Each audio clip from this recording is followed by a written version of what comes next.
My name is Mae Joy MARITANA, so 21 years old, taking a Bachelor of Arts in Psychology. So for today's activity, so I would like to welcome all the participants for today.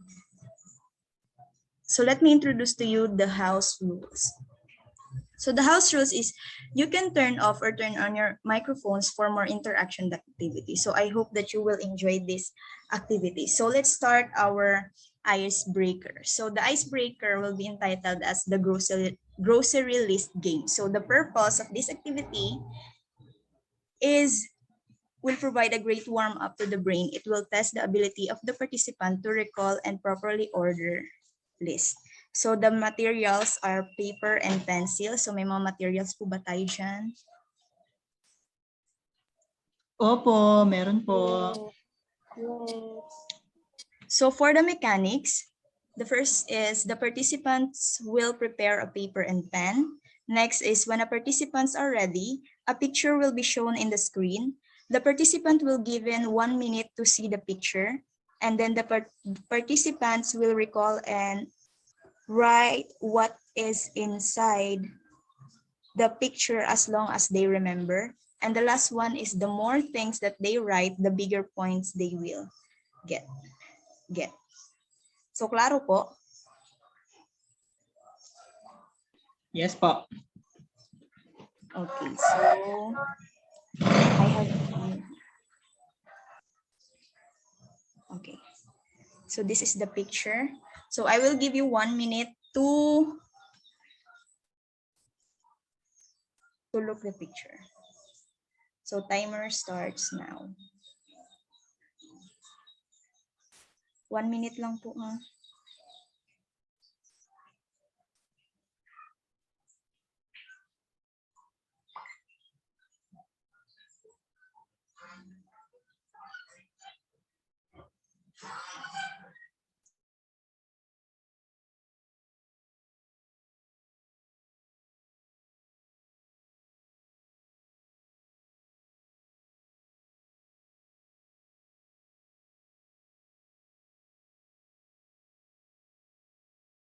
Okay, so time's up.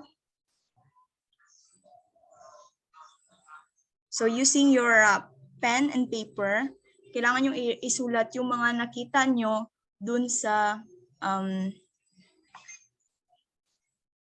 picture. Sige.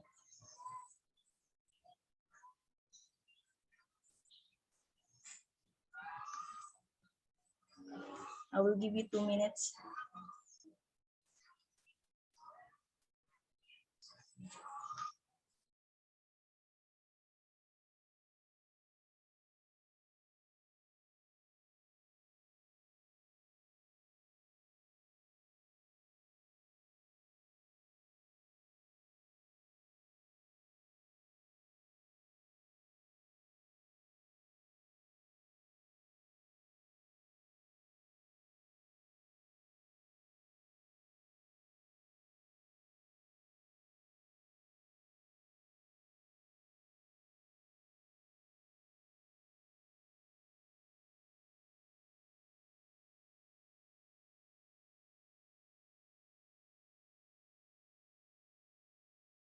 So time's up. Okay, sino pong mauna?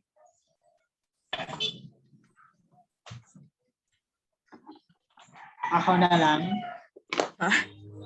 Sige, sige. Okay. Off-cam lang tayo, on-cam. Okay then, if you want to on your camera. Sige, ayaw na lang. Ay, So, sige. So I have here 2, 4, 6, 8, 10, 12, 13 list of pwede kong i-grocery, ganon. Okay, so what So, are those? So these are, the following are bulb, cup, shape of heart, laptop, a calendar, notebook or book, newspaper, key, basket, picture or picture frame, the phone or an iPad, and the clock or the alarm clock. That's it. Thank you. Okay, thank you. Next. Feby, where are you? Nawala si Feby. Okay, Miss Eugene.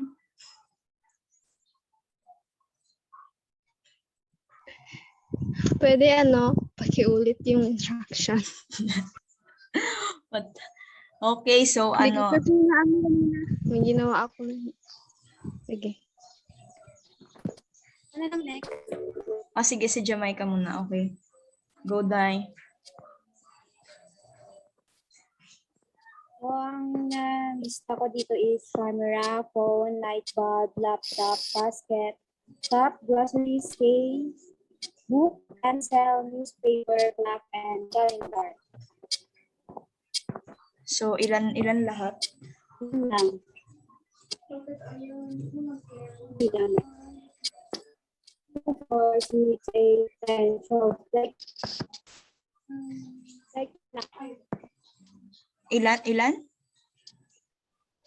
13, kasi. Sure. Who else? Sino pa?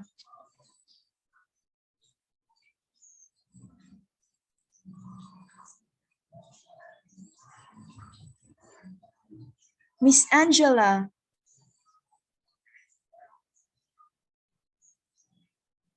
Hi, Angela. Yes. Pwede mo bang ma-share sa amin yung... So, ang nakita ko is phone, key, mug, calendar, pot, bulb, clock, camera, laptop, tapos basket. Yun lang. So, meron kang 9. So, 10. Yes, okay. 10. Ay, 10. Okay. Opo. Sino pa yung nandito? Wait lang.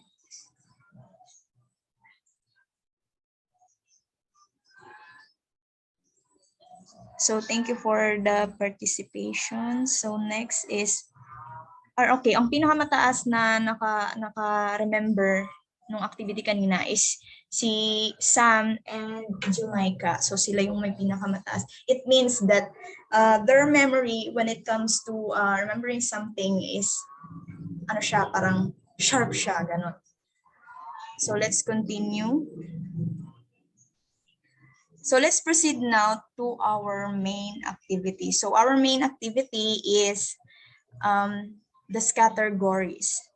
So the duration of this main activity is 10 to 15 minutes. And so the purpose of this game is to retrieve the memory. So the materials are paper and pencil. So the mechanics are categories is a fun game to play with all of ages. The rules are simple. There is 1 letter and 6 categories, things like school supplies, book title, and girl's name. So you have 2 minutes to come up with a word that fits in each category and start with a chosen letter. The more unique your answer is compared to your friends' answers, the more points you get. So next, so yun na. So the instruction is, here are the instruction. The first is each player takes a paper and pen. One player roll the die to determine the first letter used. So since wala tayong dice, so may gagamitin ako na app just to know what's the letter na gagamitin natin sa activity. Next, the timer is set for 2 minutes. And in 2 minute time period, each player must attempt to write down a word that fits in each of the categories and begin with the letter indicated on the die. Any number of the words in the answer is allowed as long as the first words start with the correct letter. So players must stop writing immediately when the timer goes off. So players then take turns reading their answer. Points are awarded for each acceptable answer that has not been used by another player. Extra points are given for acceptable alliteration. So for example, green grapes might not. A player 2 points if the category is fruit and the letter is G, while green grapefruit would would net only 1 point. So because green grapes are a type of grape, while green grapefruit is only a combination of a noun and an adjective. So once the word are challenged, accepted, or denied, and the points are awarded, the die is rolled again. So the game is played in 3 round set. So ganun siya.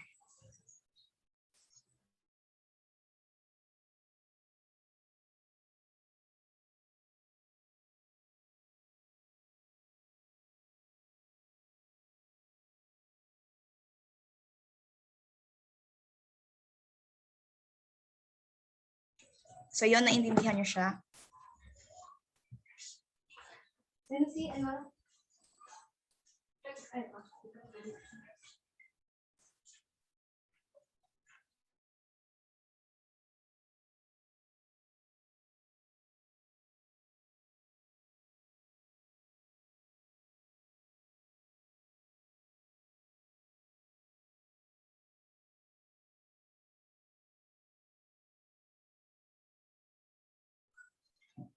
So ito yung gagamitin ko na app. So hindi na ako mag-share screen kasi parang mahina ata yung ano ngayon. So ito, so yan, kita naman siya sa ano. So yung letter na gagamitin is, yun yung gagamitin in every team na ipapakita sa game. So ganito mangyayari.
So ang magiging first category natin dito is, ayan.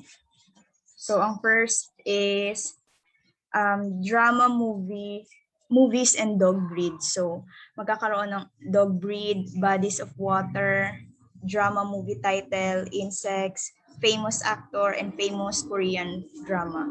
So yun yung gagawin. And so ready na kayo? Mag-start na ako ha.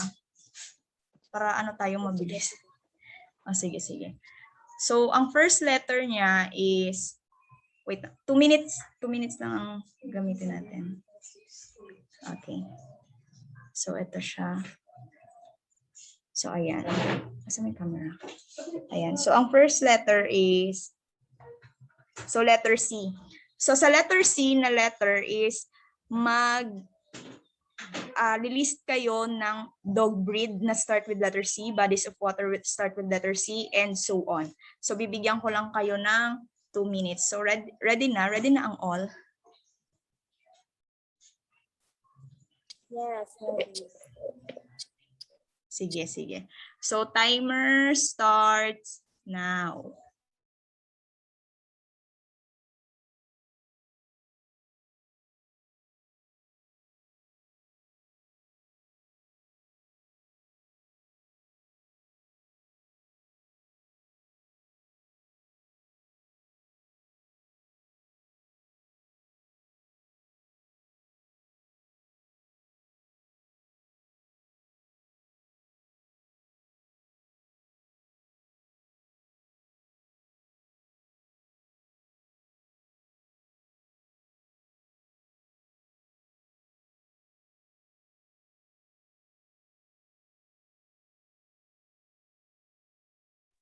So 1 minute.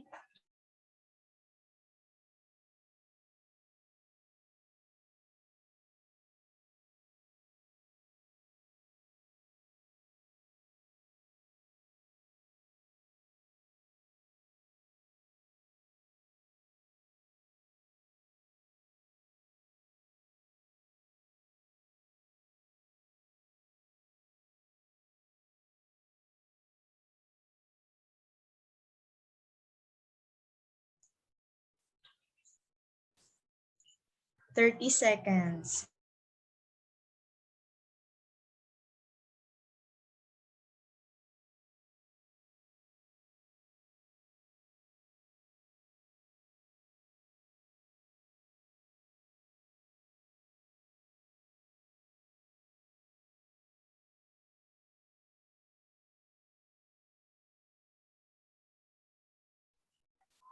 Ten seconds.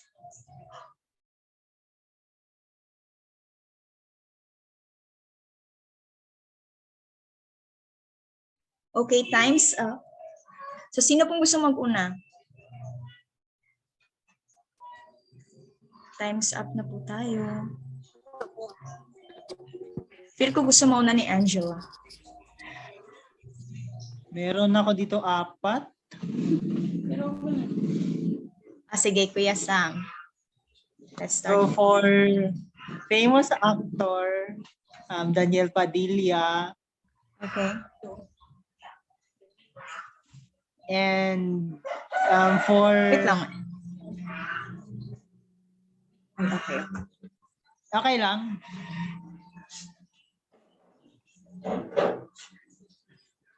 Marinig. Wala ko na Yes, Kuya Sam. Okay na, go. Tapos yun, famous actor Daniel Padilla, famous Korean drama Descendants of the Sun, Insects, Dragonfly, and drama movie title is Destiny Rose. Yun lang meron ako. Wala akong dog breed pati body of water. Oh! Okay.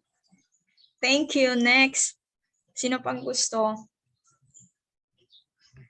What about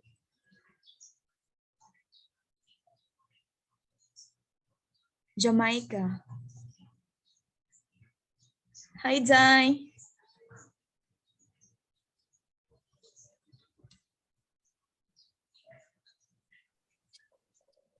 Alam ko mali pala. Wala, hindi ako nakaprepare. Ayo. Sino pa?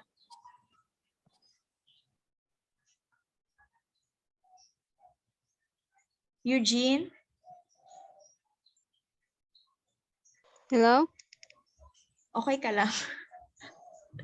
Carry pa? Mag-list ng ano, no? Oo. So wala Hello? na, wala nang meron. Sino yung isa?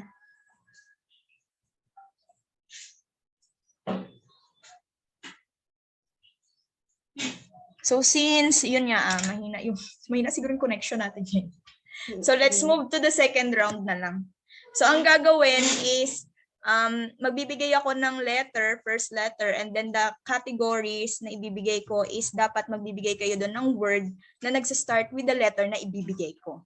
So klaro po yung instruction natin. Okay, so sige, next ano na lang tayo.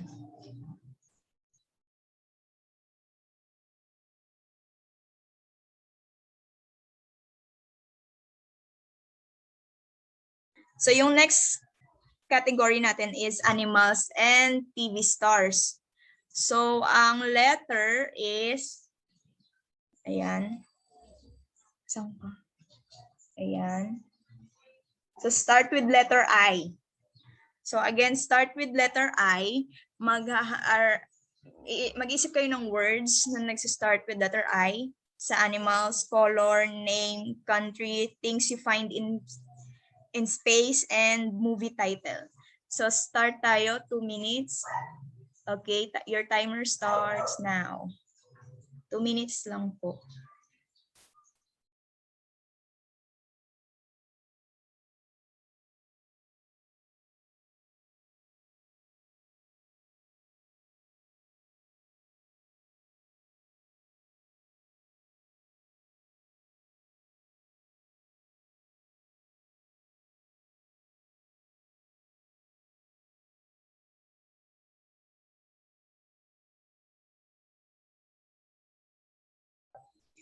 So 1 minute and 23 seconds.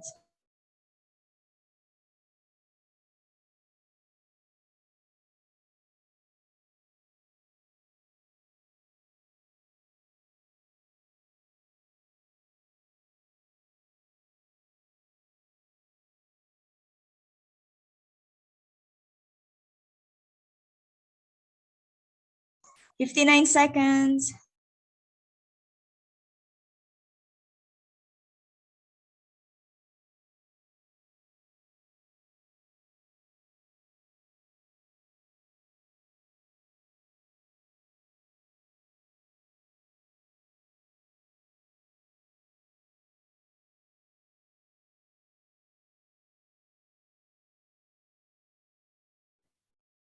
"30 seconds.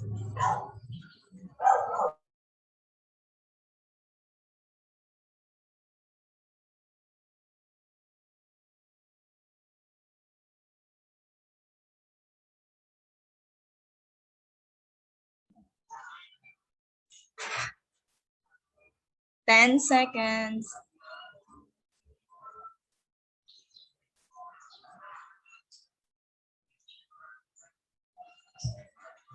Okay, time's up.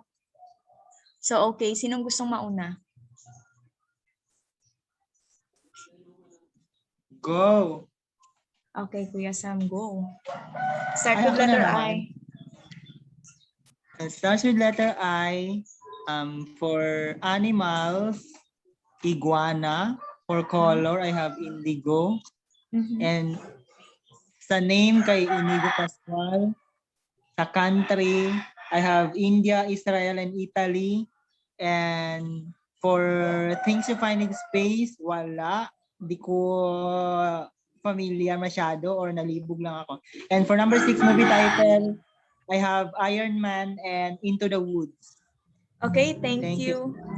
So next, sino pa? What about Kira?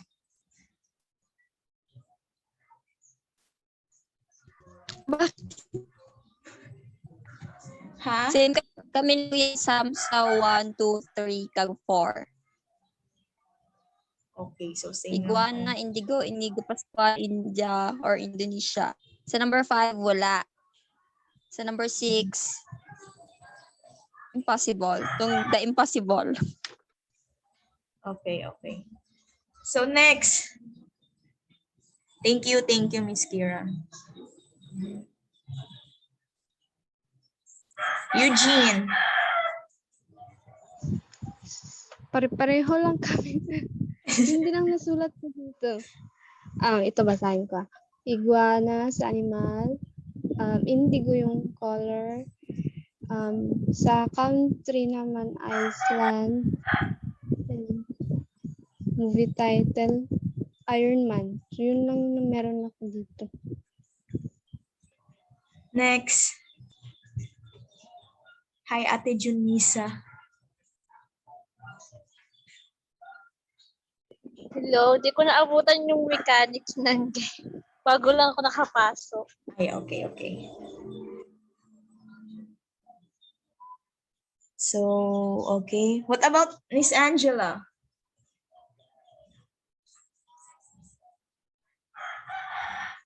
So sa akin halos same lang din. Nagkaiba lang sa sa place, Ireland, Iceland, tapos Italy, then sa movies kay I Am Legend, tapos Iron Man. Okay. So, thank you. So, for the last round, ito na yun. So, wait lang. Last category natin is, ayan siya. So, cities and books. So, ang letter natin is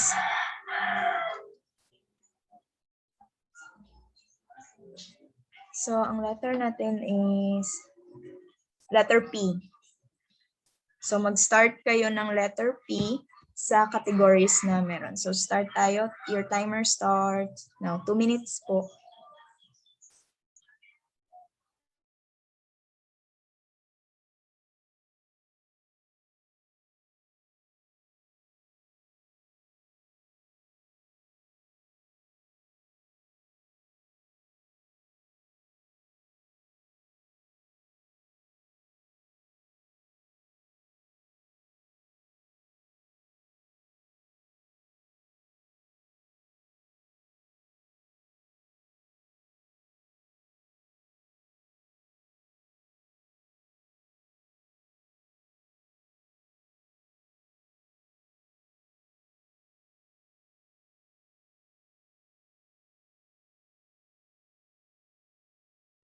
1 minute.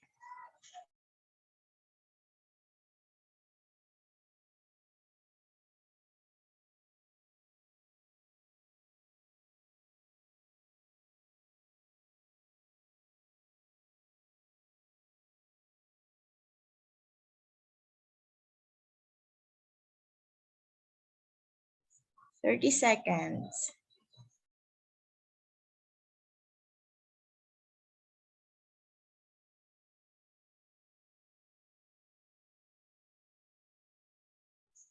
Fifteen seconds.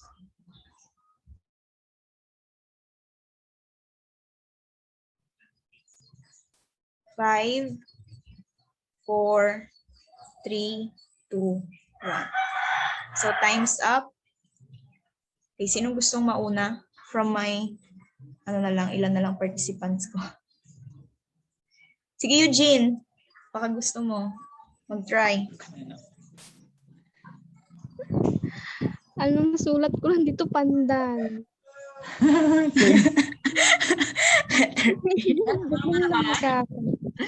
Sino pa? Ako na lang. Ah, sige. Junizia. So ako na lang. Sige. Sige. So for book title, may book man si Peter Pan, di ba? Yes. Bahala kayo dyan. Pandan for flavor of ice cream. For capital city, Paris. Capital ng France. Am I right? Yeah, you're right. Sa mammals kay pig. Tapos, I'm not sure sabihin mo sa author. Naging author si Plato. Tama ba? Okay, Basta next. yun. Junisa, Miss Junisa. Thank you, Sam. Oo. Oh my God. Bubo na talaga. Panday din, Ako, isa panday. lang yung nasulat ko. Yung panlipunan na Okay. So thank you for participating, no. So for this activity, ayun. So ayun. So merong processing question. So does the activity help you to retrieve your memory? Yes. Yes. What are those cues to remember those letters?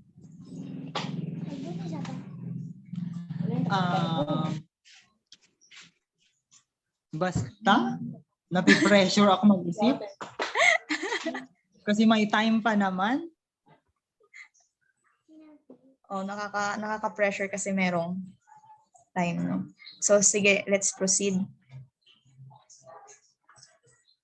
So my theme for this activity is memory retrieval, recognition, and recall. So we all know that memory process, in order to understand memory and knowledge retention in any context, we must understand the principle behind it. Memory is an active, reflective, and subjective process of previous experiences. So the formation of memory is generally classified into 3 processes. So those 3 processes are encoding, storing, and retrieving. So when we say encoding, this process is involved in memory formation, initial learning of information. So which means it is the maintaining information over time. So yan. So next is the storing. So here in storing, no, the information is stored, transformed, and reorganized with new reference points. So information is stored based on 3 levels of memory. So here in storing, meron siyang 3 levels of memory: the long-term memory, short-term memory, and the retrieving. So yun, ito palang isa, yung working memory. So hindi siya nahiwalay. So in long-term memory, of course, this memory is used for storing and recalling information at a later or latter stage. Ganun. So emotion play a major role in the process of recall. The stronger the emotion caused by memory, the easier it is to recall the event. So in the short term, this type of memory lasts only between 20-30 seconds before they begin decaying rapidly. So in short-term memory, it can be improved by repeatedly rehearsing the content. So hindi siya kagaya ng long-term na pag pinakita mo lang ng isang beses yung picture is parang mas mabilis yung matandaan compared in the short-term memory. Kaya nga short-term and long-term. So next is the working memory. So working memory is often confused with short-term memory. This memory is the go-between short-term and long-term memories. So this working memory is used for memorizing information using it later for as the completion. So for the last one is the retrieving. So this process involves accessing the stored information through recall or recognition. So recall happens by uncovering information from memory, which could be a fact, object, or event. It's the ability to access information when you need it. So in the lecturette, memory retrieval requires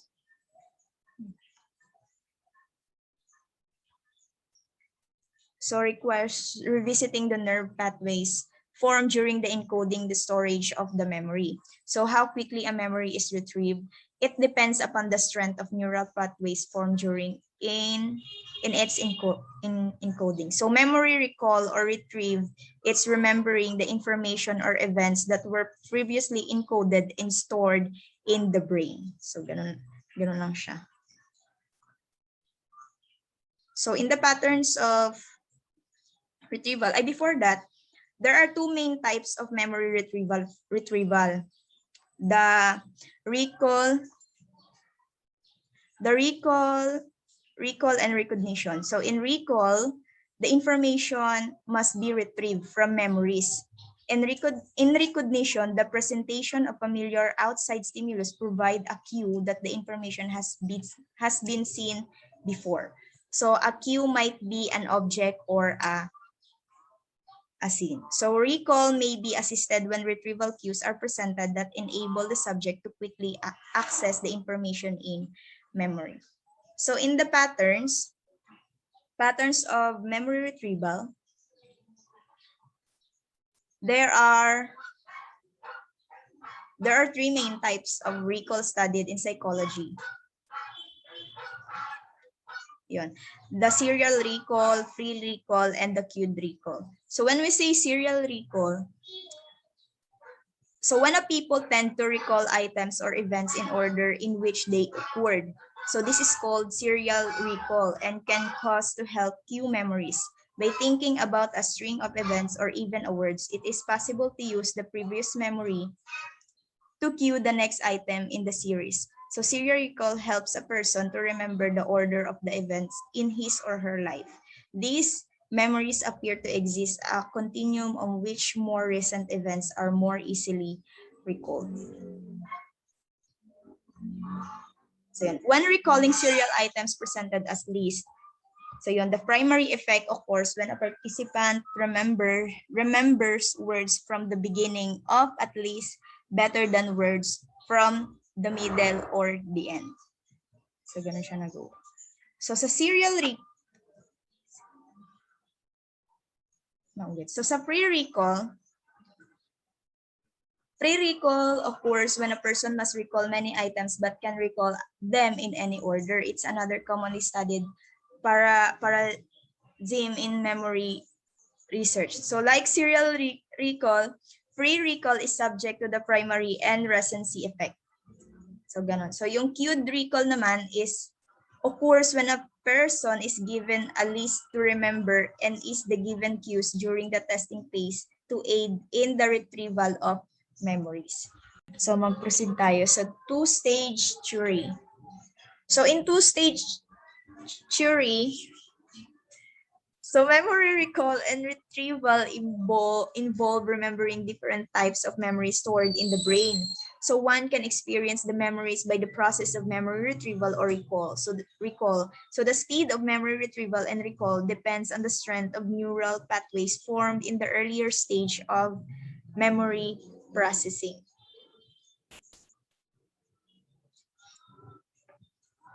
So ganun siya. So integration, so yun. Dito na tayo. So what are the ways that can help you to retrieve your memory information stored in a long-term memory? Sige. What are the ways? Sino pwede magsagot?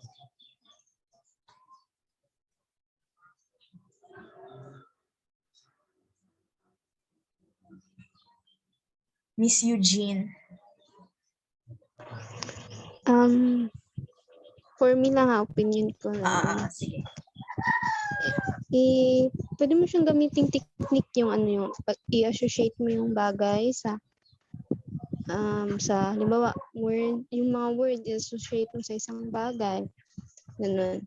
Para maalala mo siya, yun, ma-retrieve mo yung information na kakailanganin mo. So, yun yung best way na ma-recall mo yung mga information. Yun lang. Okay, thank you. So parang ano siya yung kagaya sa memory recall kanina. So yung patterns of memory retrieval, so ganun yung ginagawa para mas stored siya in a long-term memory. Kailangan ulit-ulitin yung isang bagay. Since hindi ganun kadali when it comes to the participant na magkaroon ng long-term memory. So may mga tao. So what else?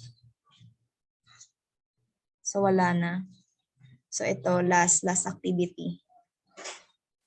So ito, wrap-up activity. So to encourage the participant to showcase about what they learned from the material during the lecture, this wrap-up activity will attest to apply the learnings before the activity will end. So this activity will retrieve the memory of the participants by giving a word with a given category and letter. So first, animals start with letter F. Sige na, Kira, go. Fish. Sure. Food start with letter R. Oh, Angela. Miss Angela. Ganda ng pagka-pronounce. Nawala ata si Miss Angela. Ako. Oh, sige, go. Ramen. Sure.